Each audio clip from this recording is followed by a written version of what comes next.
that Indian males are more susceptible to heart attacks. And there was a landmark study in 2004 in the Indian Medical Journal which showed that Indian males got heart disease 10 years younger than their Western counterparts, typically in their 40s. More recently, there's a sharp uptick in the number of cases, and almost every week you see a high-profile person dying. But moreover, I hear about many more people succumbing to heart disease. Why is that? There's a number of factors involved.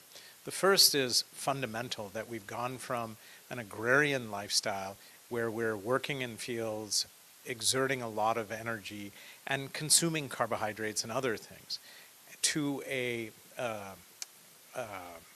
society where we're often sedentary in offices, in call centers, in other types of professions where our sedentary lifestyle does not give us as much exercise.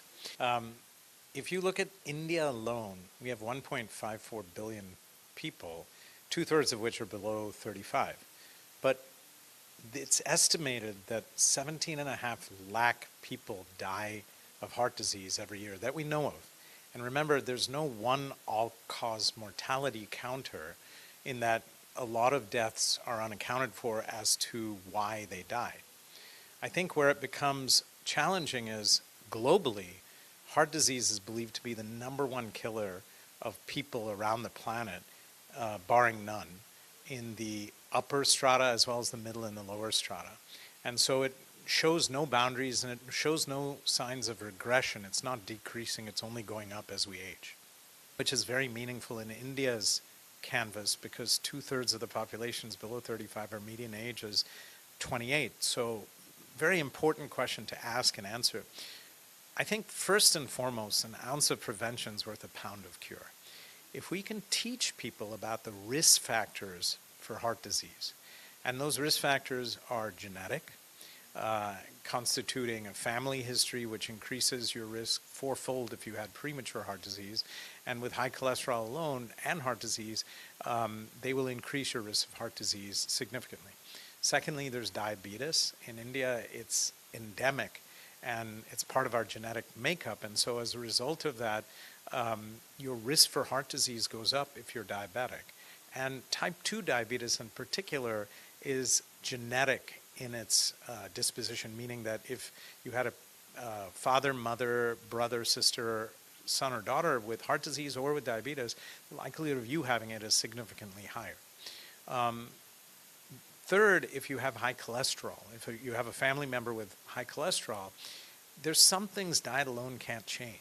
And sometimes you need to take that into an account and come to screening earlier than someone who would normally not undergo screening at a young age.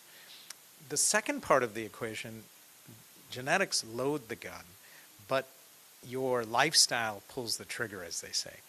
And so the idea is, if you know your risks, certainly, but you can take measures now, and I call it my 5 pillars of strength: diet, exercise, sleep, water, and mindfulness, where you focus on yourself. When the plane's going down, they say, bring the oxygen mask, put it on yourself.